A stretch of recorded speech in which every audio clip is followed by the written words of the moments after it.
Hello, everybody. Hola a todos. Ay, nunca me acuerdo. Vamos a empezar con esta escultura. Prometo que no la he tocado desde la última vez. Lo único que he hecho es añadir 2 tornillos aquí porque creo que la voy a hacer crecer hacia abajo. Pero es lo único, no he hecho nada más. Bienvenidos a todos. Muchas gracias por estar aquí. Aunque lo más probable es que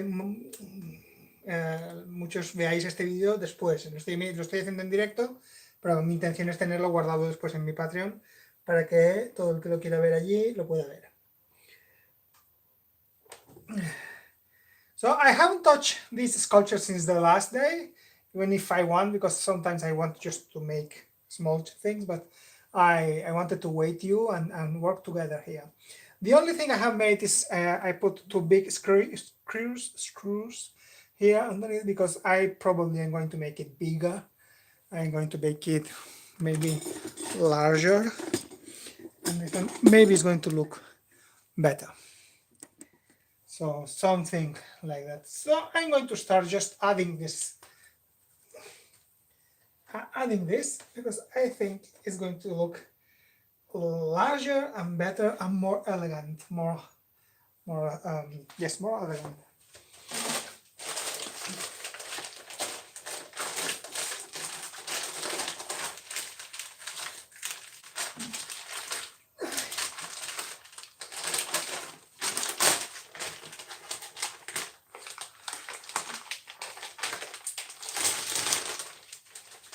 So please, if you have any questions and you have comments and you want to know something, just ask me. I'm trying to look at the chat every moment if I can, but if I miss a question, please repeat it because I'm working and I don't see everything.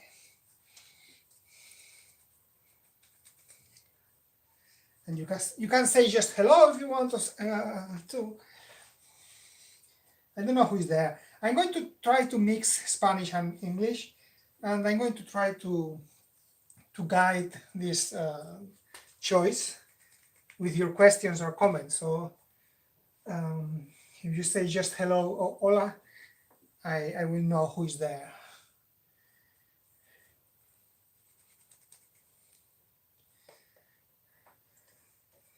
I'm feeling better today. Do you remember I was not feeling very well last session?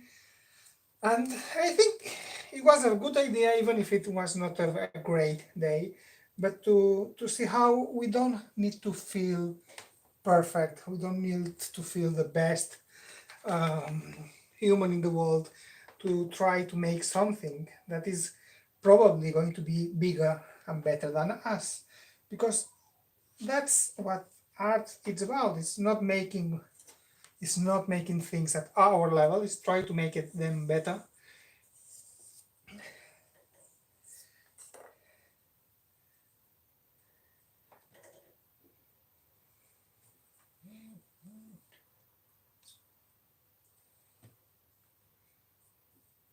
Oh.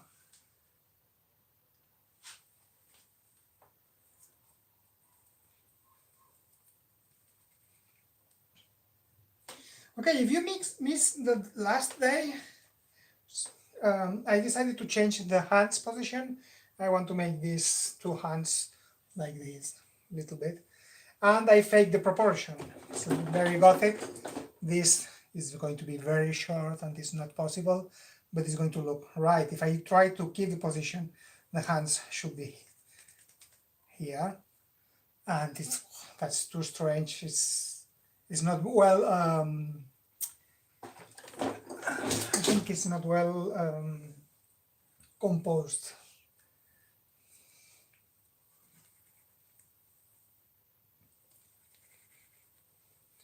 Well, I think it looks definitely better.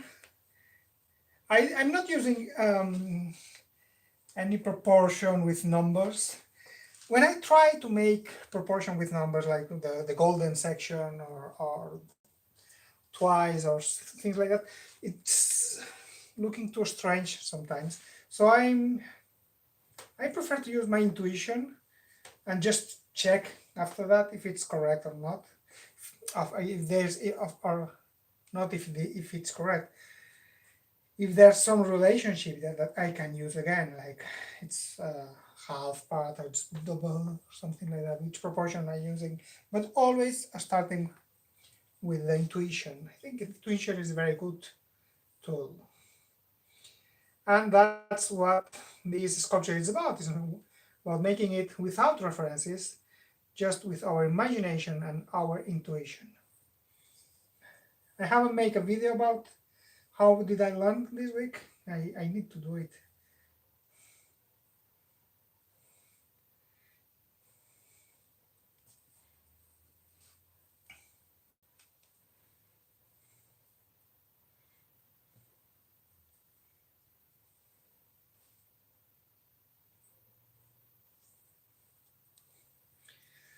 Well, so I have these lines here that the arms is going to match this direction, so it's going to be like a mirror. But I think I need some other level of shape to give some more complexity to this sculpture. So I'm just going to try to put something here and see how it looks.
I think it's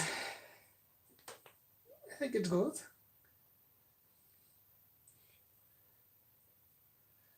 I want to make something really big. I have this wish that I want to make something really big and complex, and I'm afraid to do it. I'm trying to keep these sizes in a very comfortable way. Of course, this is easier to send in a box, but I want to make something that maybe is not make to send away.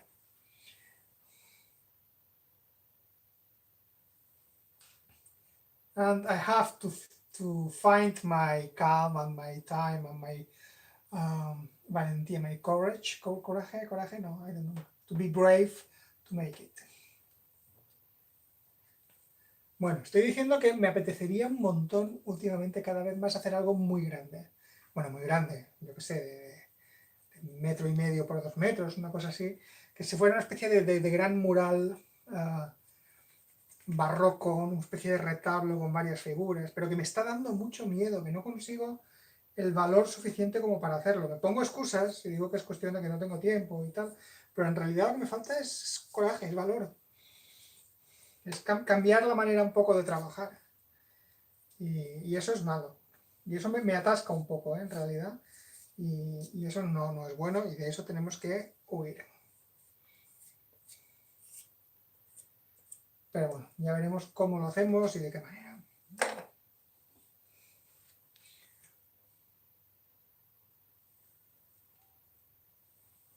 Estoy mirando si recibo mensajes de alguien que me diga que no se ve o que no se oye o algo así.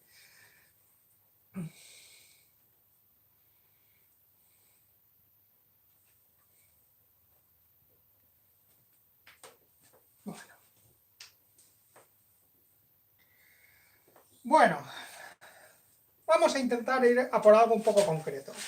Vamos a centrarnos un poco en la cara hoy. Vamos a intentar darle un poquito más de detalle, un poco más de comprensión a esta cara. A ver.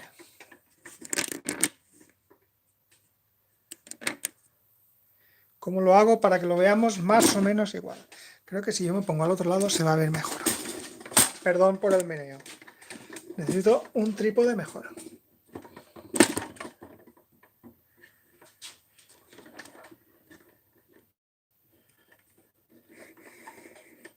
Gracias, si no caigo. Muchas gracias por la confirmación, que a veces me siento un poco a ciegas aquí.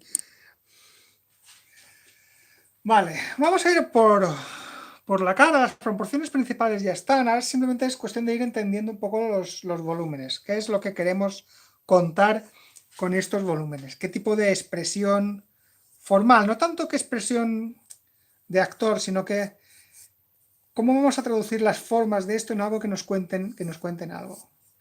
Mientras cojo valentía para meterme con lo complicado, no está mal a veces, en vez de pararse, ir haciendo cosas de alrededor. Pero vamos, hay que ir a la cara, ¿eh? Tomás, no te acobardes.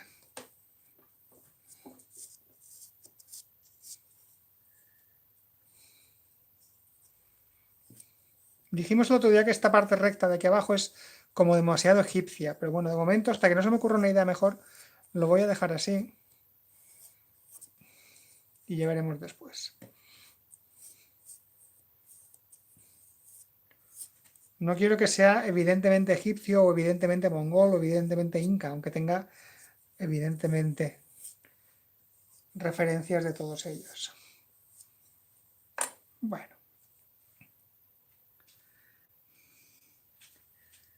Lo importante aquí es siempre conseguir que el volumen sea potente. Y con potente me refiero a que empuje de dentro a fuera. Como si fuera algo que pudiera ser inflado desde dentro. Me doy cuenta con esto, bueno, si habéis visto mis vídeos de la teoría del color, cómo echo de menos una teoría del volumen, una teoría de la forma. Aunque hay varias, pero no hay ninguna que me guste completamente. Aunque sea muy errónea, sí que me gustaría tener más nomenclatura, más palabras para definir este tipo de cosas de las que quiero hablar cuando hablo de formas. Así como con los colores tenemos el cromatismo, la valoración, la saturación, este tipo de cosas. En el volumen tenemos muchas menos palabras, ¿no? Incluso no sabemos qué palabra es la adecuada para referirse a lo que yo quiero hablar, ¿no? Que es el volumen o la forma. O volumen, forma, o hay otra. Sí, el volumen o la forma. En inglés sí que hay tres versiones. Volume, shape and form. Pero en español tenemos volumen o forma. Y ninguna de las dos me parece ideal para definir lo que yo quiero hablar, ¿no? Que es a ver, ¿cómo lo digo? Y más aún cuando estoy trabajando.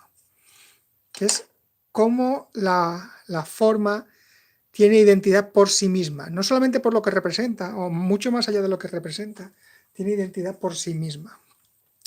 De la misma manera que el color tiene que el rojo, por ejemplo, tiene su identidad, tiene su expresión, tiene su manera de ser, pues los volúmenes o las formas les pasa exactamente lo mismo.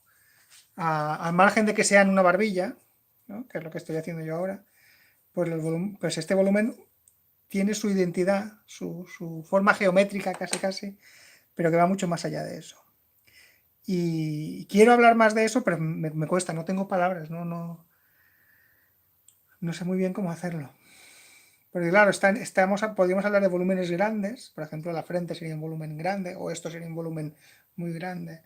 Porque si lo miramos en sección, es decir, si miramos desde aquí abajo, vendría a ser un arco de circunferencia y el centro de esa circunferencia podría estar muy lejos. Y en cambio, la nariz sería un volumen pequeño, ¿no? Porque el radio de esa forma sería muy pequeño. Entonces sería una primera cosa, volúmenes grandes y volúmenes pequeños. Pero claro, hay muchas cosas aparte de eso. Está la geometría misma. Por ejemplo, los volúmenes que en sección serían figuras geométricas de las sencillas, ¿no? Pues círculos. Pero después se puede ir complicando mucho porque pueden ser elipses en vez de círculos. O pueden ser curvas muchísimo más complejas todavía, ¿no? que se enlazan en sí mismas y que se desarrollan de maneras extrañas. Claro, yo no pienso en geometría cuando hago estas cosas, pero evidentemente tienen su geometría. Un físico podría definir esta línea que yo estoy mirando ahora, a ver si consigo que lo veáis como yo. Estoy mirando esta línea de aquí, esta línea del 3/4. A ver, un momento, que se me mueve mucho la cámara. A ver, aquí. Estoy mirando esta línea del 3/4. Pues seguro que un físico tendría una fórmula matemática que la definiera perfectamente. Pero claro, eso no me sirve para hacerla. Pero bueno, no estaría de más conocer un poquito más.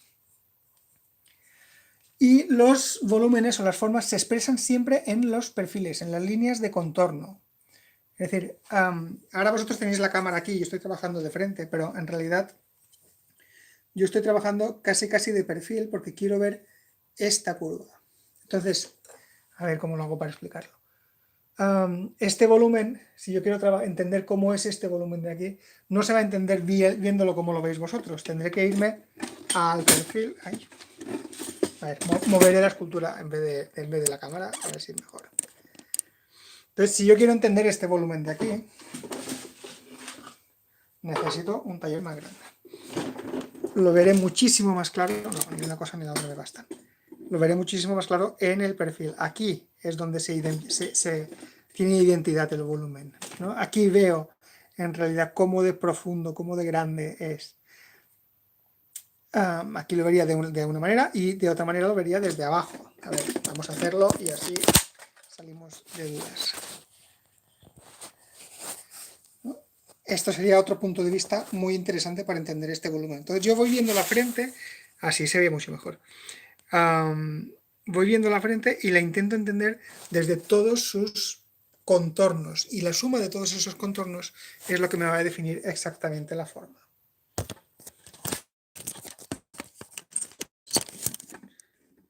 Por eso voy siempre bailando alrededor de la escultura. Por eso me veis que bajo, que subo y que estoy haciendo todo este tipo de movimientos todo el tiempo. Por eso yo no concibo que la escultura se pueda hacer sentado, no lo entiendo. Yo cuando veo a alguien sentado otra vez haciendo una escultura, no entiendo cómo es capaz de ver lo que hace.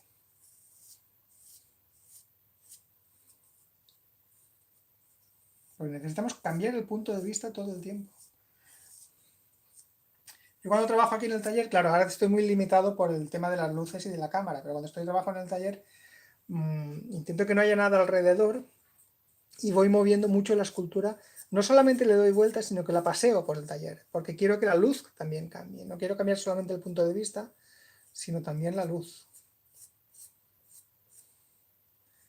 Bueno, simplemente estoy limpiando este volumen, que por intuición ya lo teníamos más o menos marcado, pero lo que estoy haciendo es darle unidad, allanando los valles y alisando las montañas, como diría Isaías. Hello, Edward.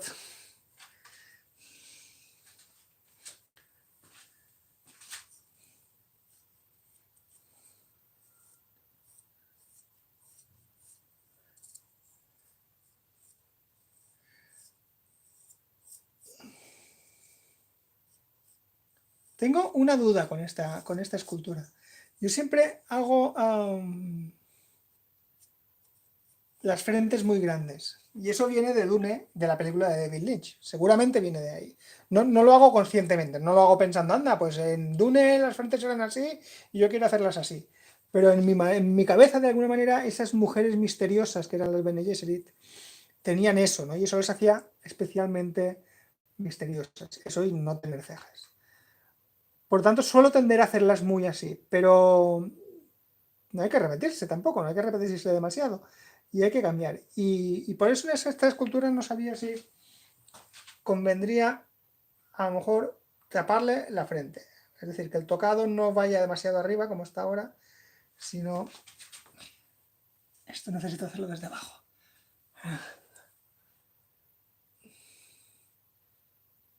Sino taparlo. Es decir, que pudiera venir algo, no tan cerca, pero algo a lo mejor por aquí. ¿Cómo lo veis? ¿Qué os parece?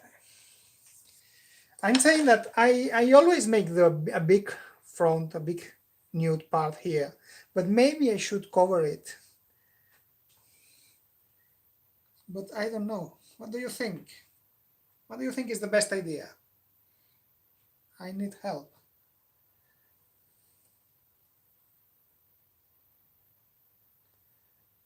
Bueno, estoy haciendo solamente de prueba, a ver qué pasa, ¿eh? Y he hecho una línea horizontal muy tonta, que a lo mejor necesitamos algo un poquito más complejo. Voy a verlo un poco de lejos. Vale, como lo he hecho desde arriba, esto seguramente debería ir más haciendo esta otra forma.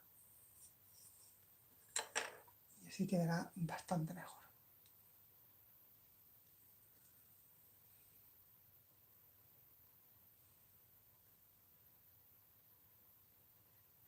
Bárbara dice, yo ahí veo una niña con coletas. Bueno, esto no van a ser coletas, ¿eh? Va a ser algo con unas texturas más arcaicas.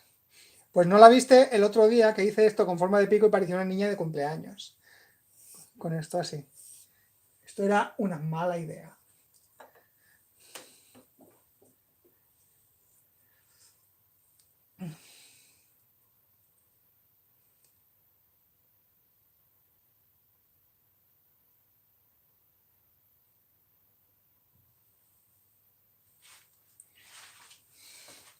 A ver si esto podría ser una buena manera, aunque no lo vamos a ver igual.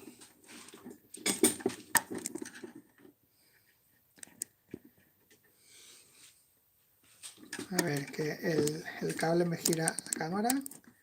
Aquí, no te muevas. Y voy a intentar trabajar de aquí. Entonces lo que voy a intentar es dibujar esta línea de perfil, especialmente para los labios. Si no caigo, dice, se acercan las meninas. Mira, un referente que no había pensado. Y Kirsty saying, I like it without anything. Me too, but I'm always making this kind of heads, and I want to try something different sometimes. And I don't feel comfortable with this thing here, but I have to force myself to try to change sometimes. So I will think about that. The decision is not made. I will think about that. Vale.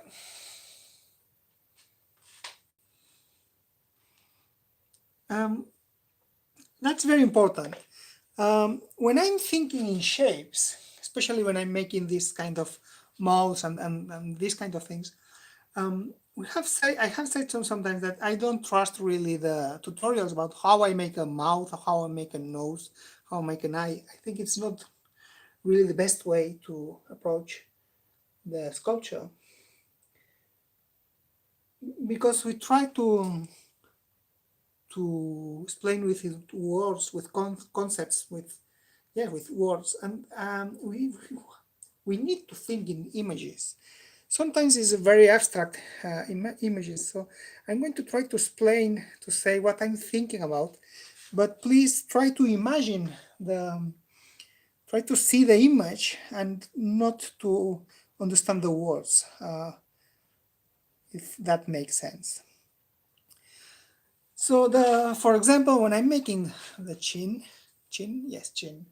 I'm thinking always that all this shape here is like a balloon, and this balloon is just fixed in the skull with a pin. So it's all this part is very soft, and this has to look hard, and pushing all this soft part to the skull, because if we can remove this, it's going to move, it's going to inflate, and it's going to be like a balloon. And we can see this very clear with very fat people, than all this wobbly and just soft part is always fixed here with a pin to the skull, and that's very, very nice. And that's one of the things I try to make when I'm making faces. And the other one, for example, for the mouth, is to think that the mouth is like, if this is a fruit, and we cut it, and the mouth and the fruit is just opening as we cut it. It's like flesh, is like something very sensual. And So I try to make the mouth just like I don't know how to say that. Imagine that I'm cutting here myself, and this is going to open, making a V, and it's going to be very well. Can you imagine the? Can you see this image I'm saying? So I'm thinking more in this kind of yes images of feelings more than thinking the mouth is made by five circles and three on the top and two underneath. I think it's more useful and it's going to be more expressive at the end. It's a little bit the same when I talk about colors in my video about who are the colors for me. Is to try to understand all these things always from the feelings and from the yes from something more less rational. Oh, it's not easy to explain, but I hope you can understand that.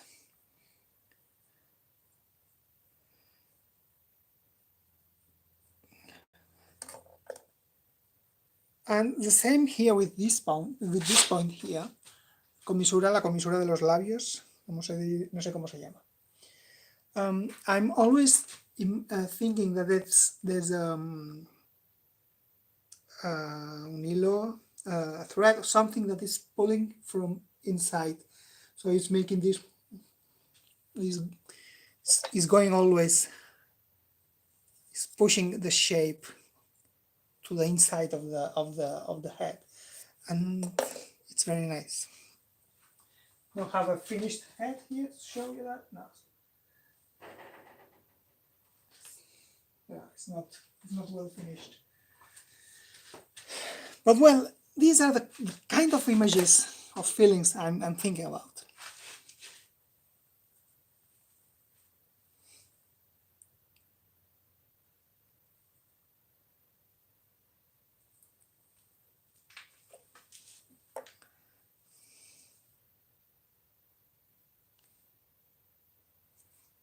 So everything is going to be there inside. The clay is too soft. I have to make it dry a little bit for the next day because it's too soft to work really in a very precise way.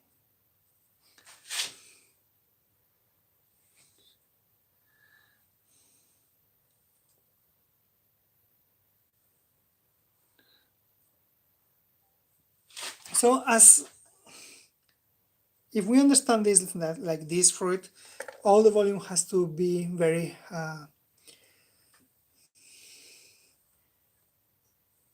powerful from inside until it's coated here. So I don't want very strong lines around the head, around the mouth. Oh, it's very difficult to express to say that.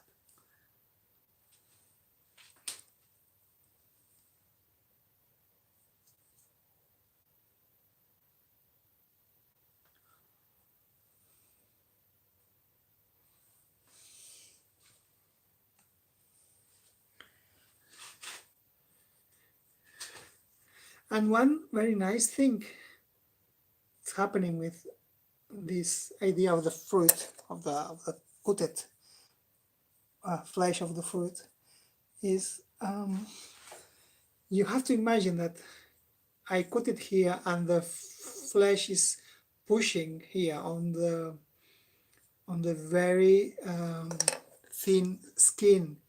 New skin is here, so it's growing a little bit. It is making this very nice point.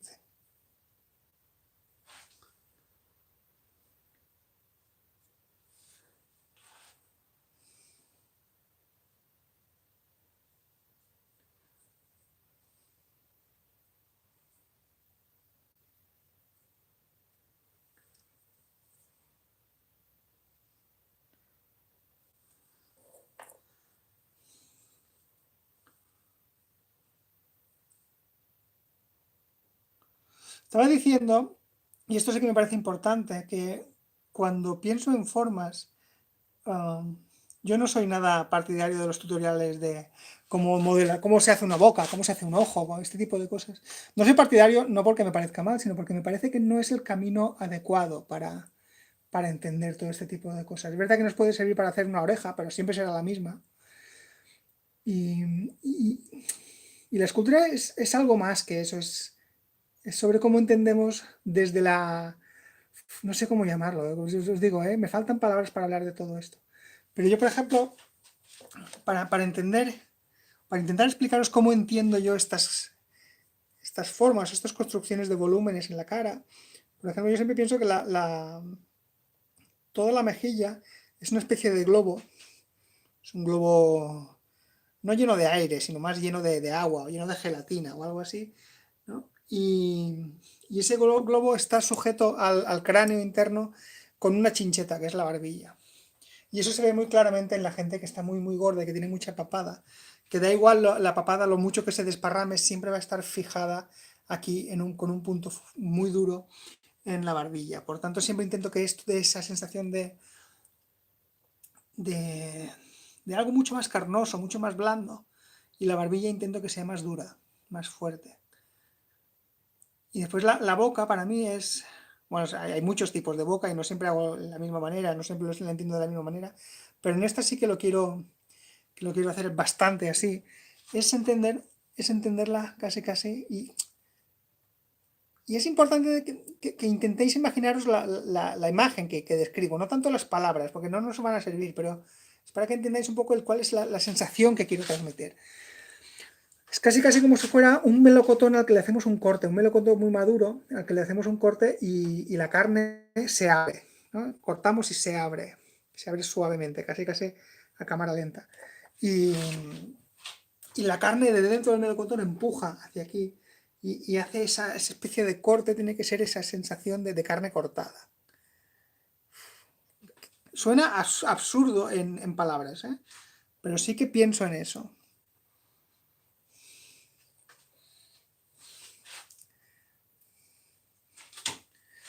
Más ojo, necesitamos algo más de ojo.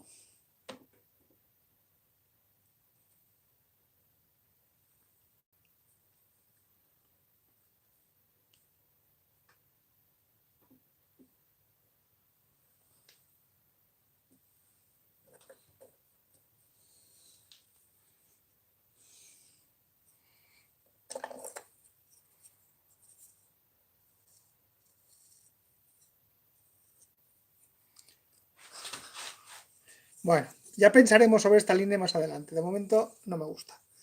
La borro, ¿eh? No me gusta.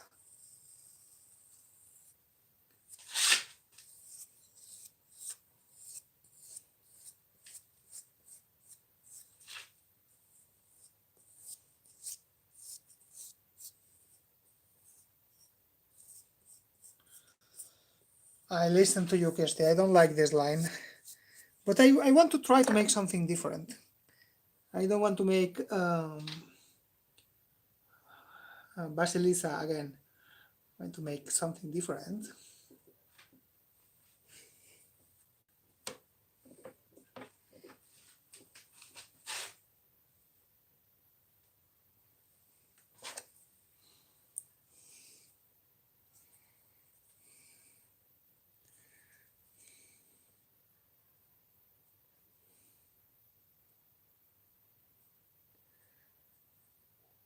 For the nose, I don't like very thin noses.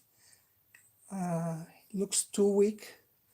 And I like to think that I'm making the nose when she's taking air. So it's going to be a little bit more open and it looks more alive. When I'm making a portrait, I'm looking at the nose when it's taking air. And it's one of these subtle differences that it makes sense at the end.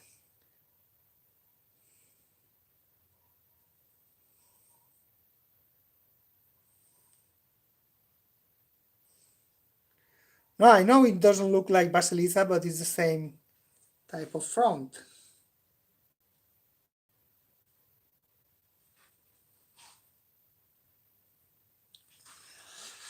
Well,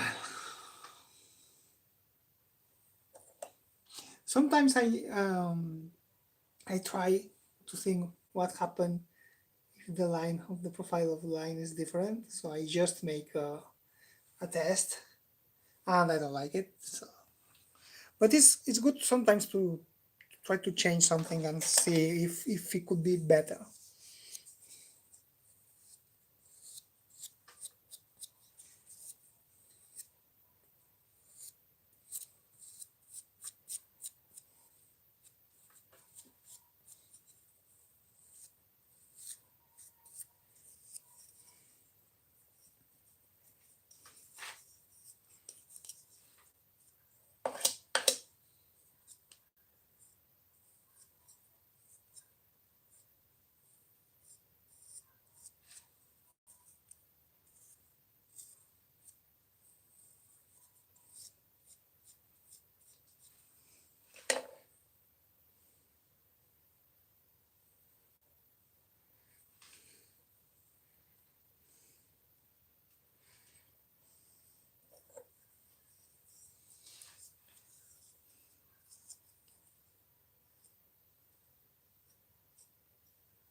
I want to show you how I understand this shape, front. It's always bigger here than here. That's very obvious, and I try to think that it's a very big shape that is continuing here and is going underneath all of the other parts. And we can see that the eyebrows are very small, and they are coming from here, and they are just making these lines. Well, I don't know if it's very clear. This point of view is very important, and I see now that this is not symmetric. And that's because I was working from this side, and I was working on this volume, and I think it looks better. We always need to give more power to the volume. So we can see it very well. This volume is better than this one, and we can see it from here too. We can see that this part is more alive, and this is not because it's more finished, it's just because it's more powerful, and that's the power of the volume, and we can see it very well from here. You can see that this geometrical line looks, I don't know how to say it, but well, it looks better than this one. This it's not flat because it's also curved, but maybe it's because, let me just try to think about that. Maybe just because this one is continuing there and is going to be lost, and this one.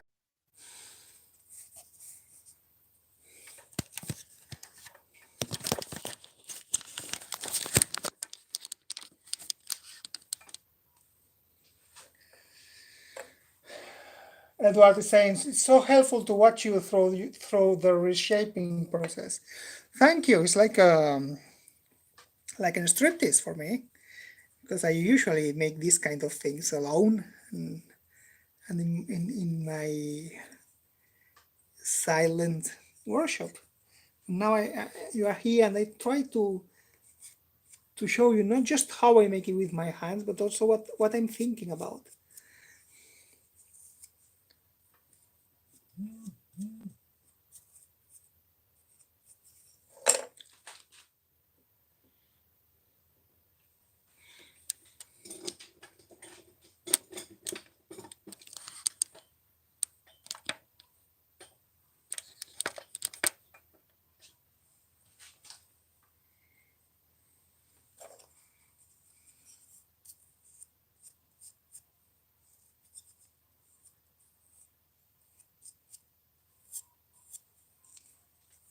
But I need to make a secret project that I'm going to work alone, because sometimes I want to just to work 10 minutes in here, and I can't because I have to connect the camera and everything.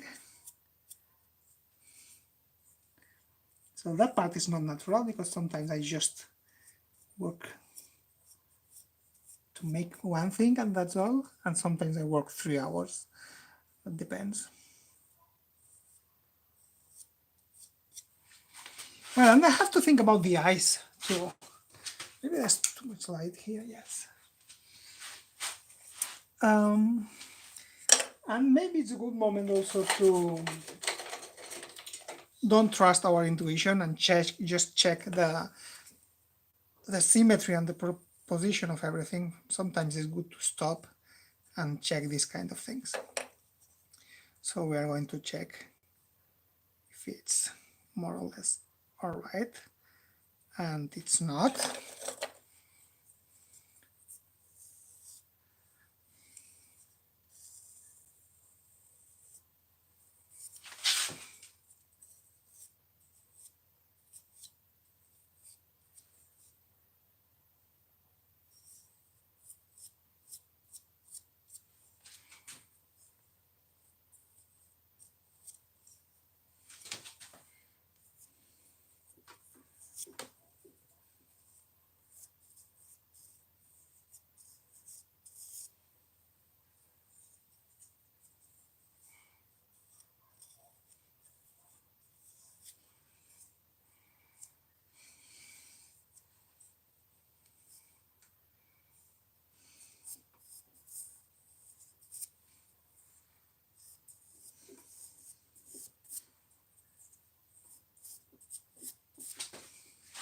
Well, I was lazy now and I didn't want to continue.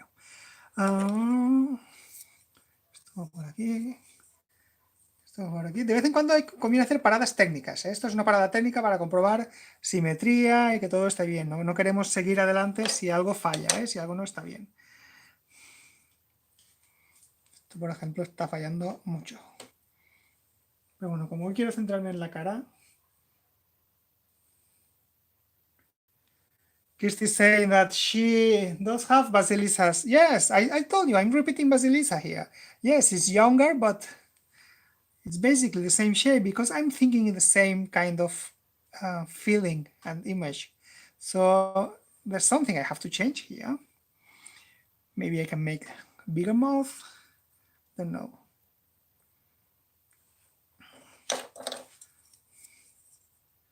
Well, the eyes.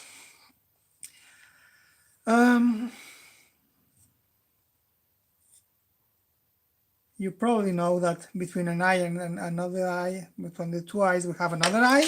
So that means the distance between the two eyes is usually the same than one eye. That's something that we can trust more or less always, but not completely. In my case, for example, I have less distance. So I'm not a very handsome, perfect Tom Cruise, for example. But for her, I think I'm going to make a little bit more. I will try. I need to make the volumes first because the eye is going to be just a line after that. So I'm not going to decide everything of the looking finally today. But I want to start thinking about that. She was not Basilisa before the moth, says Kirsty. Well, we'll talk about the mouth later, but now I want to talk about the eyes. I want to make the eyes. I like a very big distance between the eye and the eyebrow. And something that sometimes we make a mistake is to put the eyes too up. We have to look always the distance between this point and the eyes. And if we close our eyes and we think in a face, or we look a face, a real face, it's usually very, very short a distance. So maybe I'm going to make it even shorter. But it's starting to be a very wide face, very not very long. It's not an elf. But let's see what happens. So make it more here.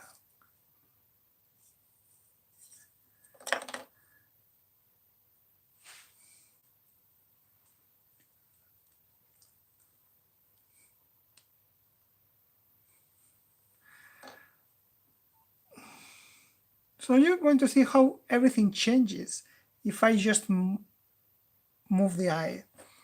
Well, I'm going to start just putting the eyes here, is what I was thinking before. That's one of the things we have to think.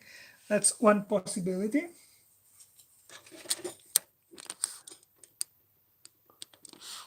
Of course, we need to refine everything if that's not finished.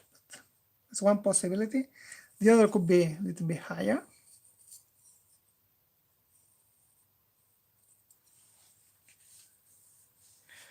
And it looks very different.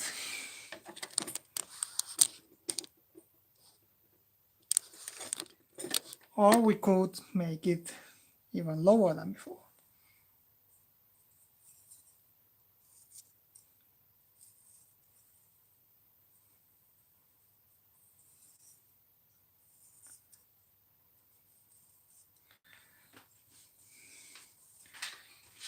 So you can see that it changed a lot, and I think I'm going to make it here because I want a very big distance from here.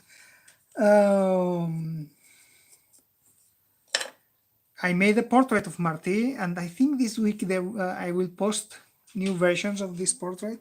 And I wanted to make it because I think Martí is amazing, and also the distance between the eye and the eyebrow in his case is just so big, and I think it looks very well. So that I want to keep that. So there will be a little bit of Martí in this girl.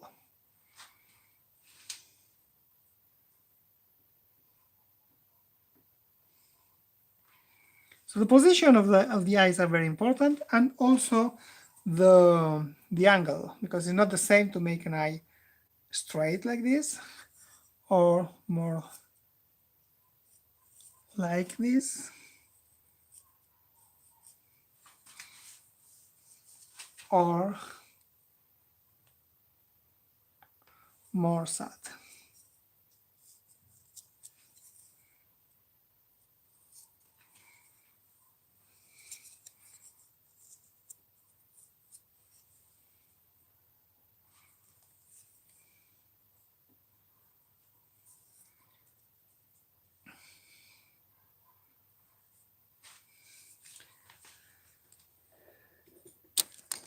So you can see this. And well, I will try to make something. I don't know if it's going to work, but it's something that is very magical. And this one of the reasons I always try to make very straight lines in the eyes and in the mouth. And it's because something magic can happen.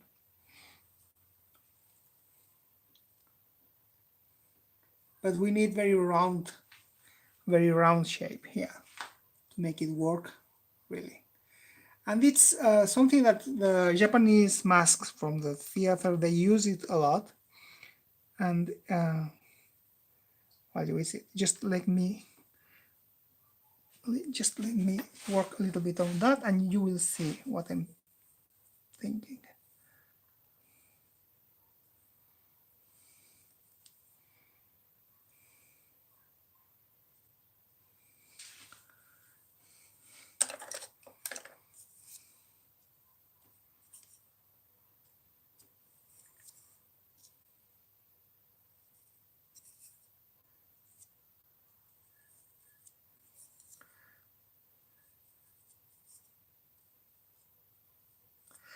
I never try to make this too much because it can be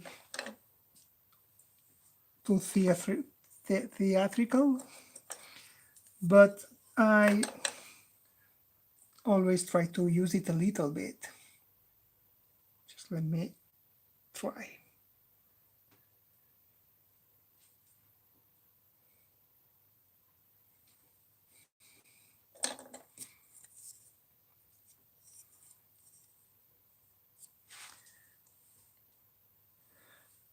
Well, it's not going to be really the most impressive thing. You can see it a little bit. So when I'm just in the front, this line is very straight and this one is very straight. Everything is very straight. So she's very serious. But if I'm going just a little bit higher, she's starting to smile. And if I'm just going a little bit down, she's going to look more sad. Well, it's not really working the sad part, but it can happen. And that's something that it works, and it helps a lot to give expression to the sculpture. And to use the movement of the viewer around the sculpture to give a changing expression, that is always better than a very simple, just smiling thing that is going to be always the same. And that's easier, well, that's possible because everything is straight and, well, sorry.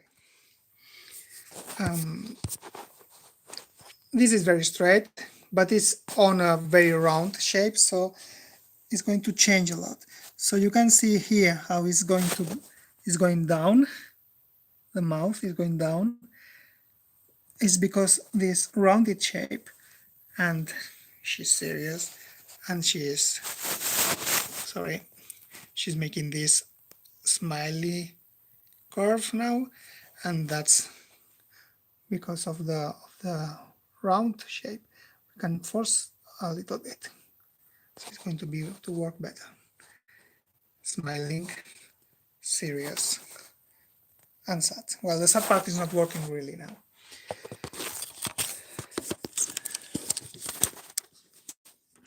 And that's one of the mysteries and magics of the hieratic sculpture.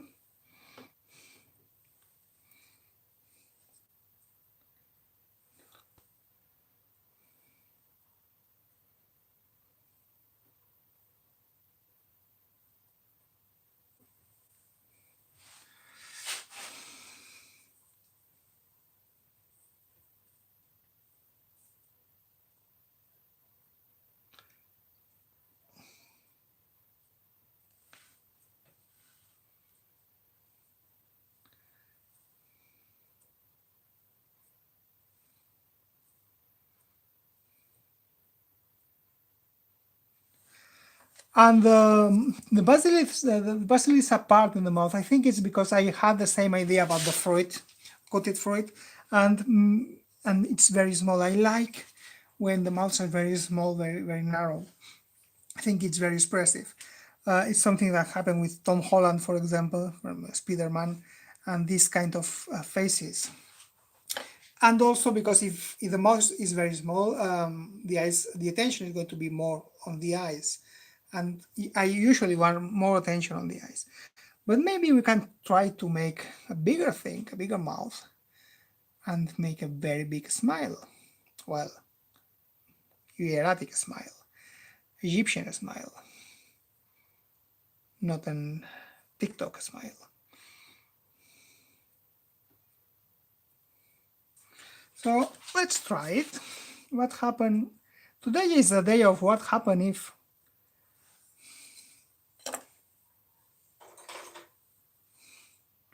Remember what I was saying before about this part is just pulling from the inside, is going to the inside. And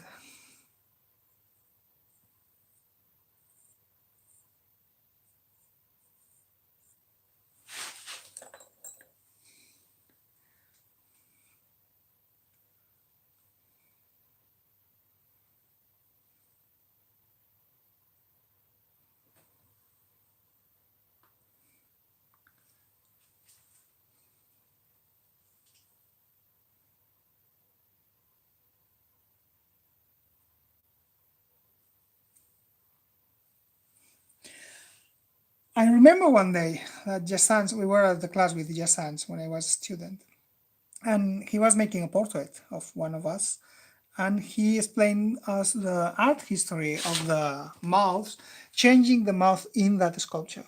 And he was making all the portrait look more Roman or Greek or Egyptian or Baroque or Renaissance, and everything just changing a few things of the mouth. It was amazing. It was an amazing day.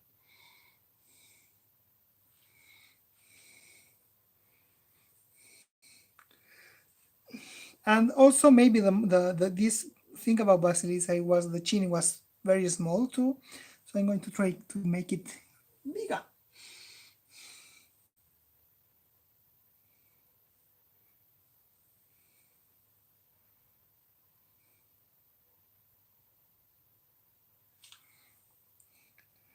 Because I think the mouth of Basilissa is this kind of Tom Holland mouth. It's the same with Calyx.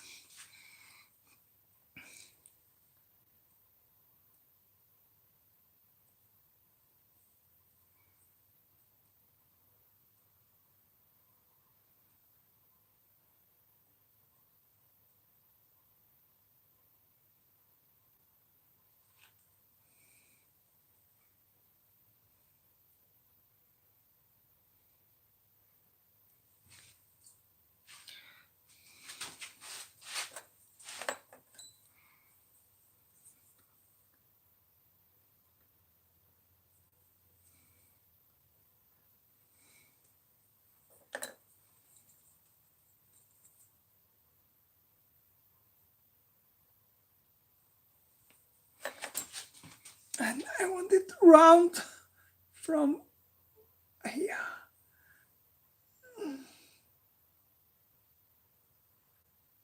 I'm looking at it from down now.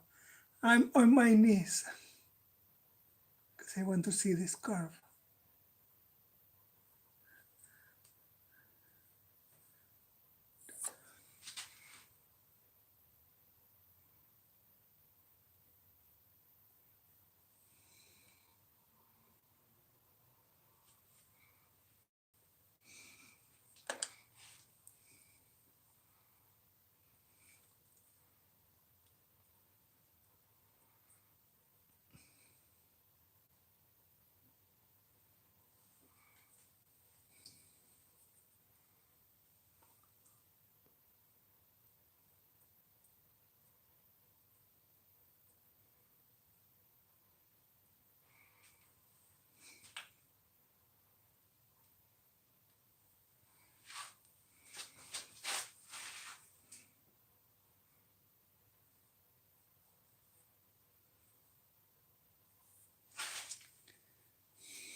Well, the clay has to be more.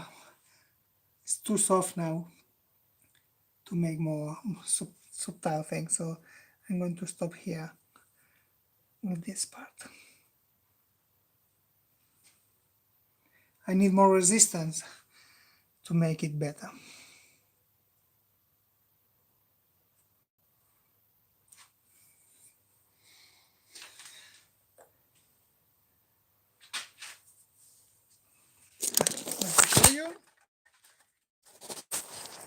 You can see that she has changed. She's not Basilisa anymore. And that's because the mouth is bigger and it has a different proportion. She's smiling still now. I have to make this round part better. Can you see that here she's smiling more than here, and that's because this volume is too flat. Can you see it very, very clear? So, yeah. Oh, sorry. Sorry. I need a better system for that. Well, just take a look from far away. I think the composition is very nice. I think the expression is going to look correct. We need to work a lot on that. And maybe I have to work a little bit on the hands. But we are not going to work a lot more today.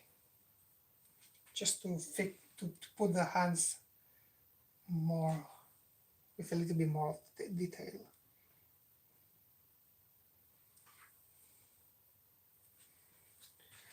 Well, I'm going to put myself here, and I'm going to draw. Just by intuition, I'm closing my eyes and I'm thinking in the hand of my nephews, for example, of a small child.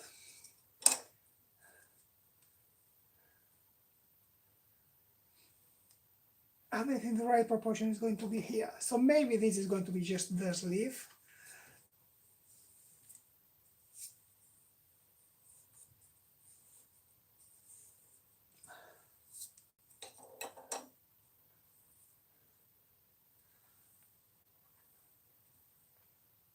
And I need the thumbs. Sometimes I use my hands as reference for proportions, and it's too obvious sometimes. In the Mystery of Arteaga, for example, you can see that the hands of the monster, they look exactly like my hands. Too much, even.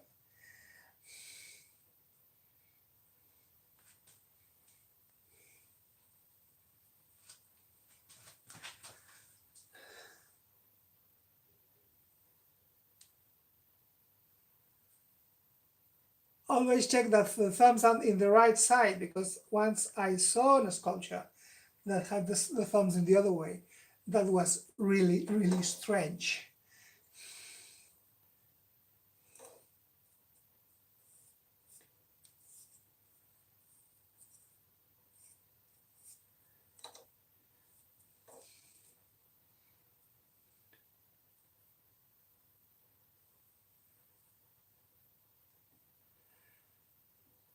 Well, and the hands, we have to decide also if we wanted them relaxed or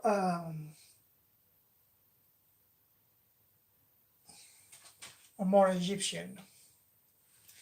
If they are relaxed, the fingers are open. If we want something more Egyptian, the fingers are going to be closed. Of course, for the molding process and for everything, it's better to have them like this, but it's maybe going to look too strange. So sometimes we can just play, with one finger going down. Well, let's see.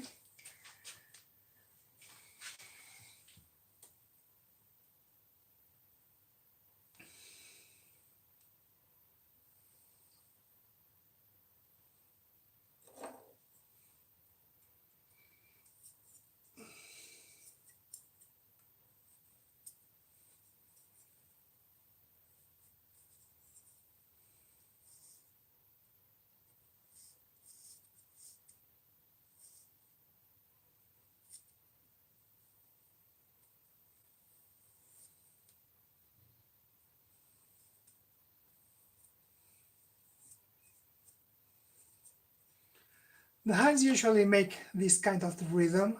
Remove the thumb, and this is never flat, it's never a straight line. It's always making this kind of rhythm. And the fingers are going always from they are making this shape. So this finger, you can see, it's making a little bit this curve, and this one is going in the other curve. So that's something we have to keep because it's very nice.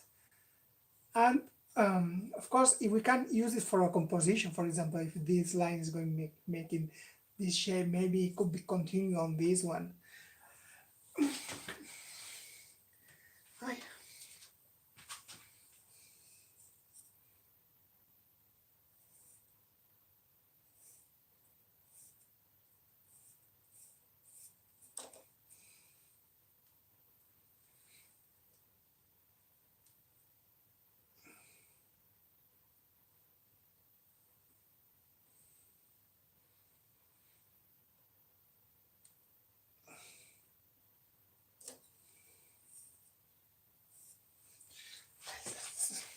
Too basic for the moment. But at least we have a start point for the next day.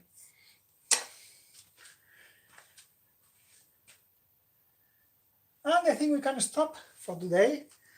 I hope you learned something. I hope it was interesting.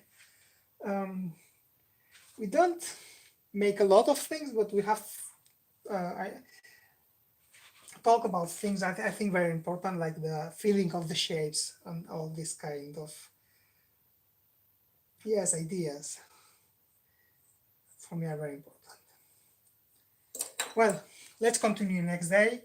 See you soon, and well, we will see. Goodbye, good night.